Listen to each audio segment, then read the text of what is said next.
And I really think Arnold and Son is one of those brands who takes their history very, very seriously and is doing a wonderful job bringing all these thought processes into our modern watch collecting. So a lot of brands like to celebrate the history of fine timekeeping on different watchmakers historically.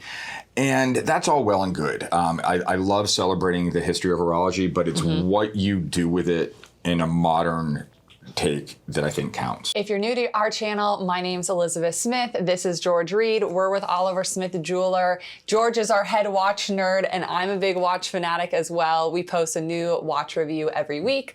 Make sure to follow our channel. You can also visit our stores in Scottsdale, Arizona and Aspen, Colorado. Yeah, and actually 2 stores in Scottsdale now. We have a store up here at Gainey Ranch, which is the mothership, and then we just opened up a new boutique down in Scottsdale Fashion Square. So if you have the pleasure of being in either store here in Scottsdale, please stop in. And if you're fortunate enough, absolutely stop in Aspen. It's an absolutely killer location. So 5 boutiques now, which is incredible. Learning more about this brand, I was more shocked at that I hadn't heard of John Arnold along the process and all he did for watchmaking and British watchmaking. So it was really fun to learn about this brand as we start to, take them on and share with you today. At least philosophically, you could say that John Arnold helped to create the tourbillon. I know Breguet gets celebrated as being the guy who did it. The same period, Abraham Louis Breguet and John Arnold met. The art of watchmaking became all the richer for this friendship between the two men, each in their own way associated later with the invention of the tourbillon regulator. But before John's passing, these guys were friends. They were contemporaries in the same space, doing the same work, and I'm really respectful of one another.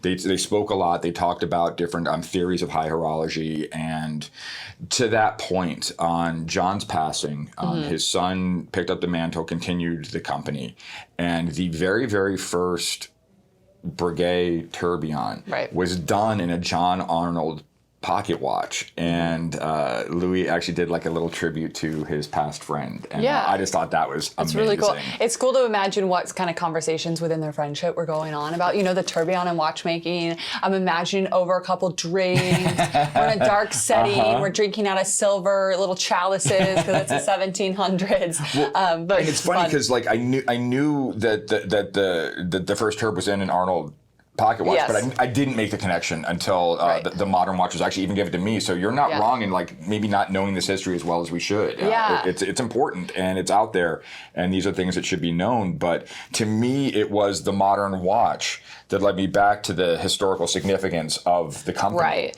And John Arnold's son, the son in Arnold and Son, studied under Breguet, correct? Yeah, so they were very well intertwined. Lots of history going into these watches, but I think our favorite thing is how historical the brand has stayed in the modern age. After John Arnold's son took over the brand, it's went dormant for quite a while, 100 years. Yeah, this is definitely one of those resurrection brands like a lot of other brands, but again, it's what you do to preserve that name. And there's a lot of companies out there that just grab a name and want to ride that coattail. And I don't think this is one of those brands. I think this is a brand that took it very, very seriously. They've used a lot of old world techniques, a lot of modern techniques as well, but they're really involved with the high horology that pays massive respect to the brand. They really are. So let's talk about some of those little details of the movements and the design that make this, Arnold and Son. Well, what I like specifically, and I think this kind of gets forgotten about a lot, horological eye candy. From the dial side, is it pretty? Is it fascinating? Does it draw you in? And I don't think there's a watch in their collection that doesn't. I would agree with that. I mean, when their entry price point is the Nebula, I mean, this watch is, I'm actually wearing one right now. This watch is spectacular.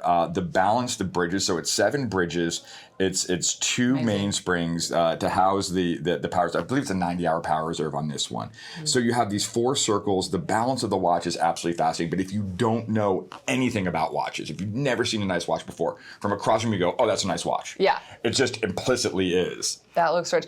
They had something on their website that I really liked. It was Arnold and Son watches are pleasing for both the eyes and the mind. That's a fact. Right. Yeah, absolutely. And I definitely, when first seeing these watches when they came in, I was like immediately drawn to the design. This is so interesting. It's so unique. What is this down here, right? And then you get into the movements, and it's fascinating. So, like, this one here is kind of a special piece. We have they sent it to us, especially. We just opened these guys, so we're stoked. And the company sent me this one just to kind of have here to kind of show some stuff. Down bottom is a 3-dimensional moon phase, and we'll show it to you in video. But I want to flip this watch over because I thought it was fantastic from the front. But when you see the movement of this watch, the finish levels, the attention to detail is absolutely spectacular. You have this photorealistic moon phase in back, and that's how you set it.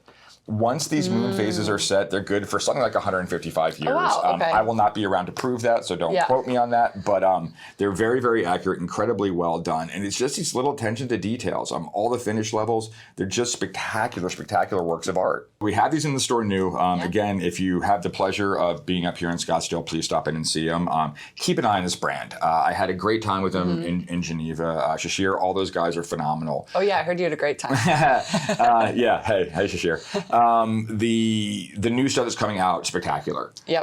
It is more of the same, but it's better. It's more thoughtful. It's pretty. They do this one woman's watch with just these waves of mother of pearl that just stunning. Saw that. So just definitely want to keep an eye on.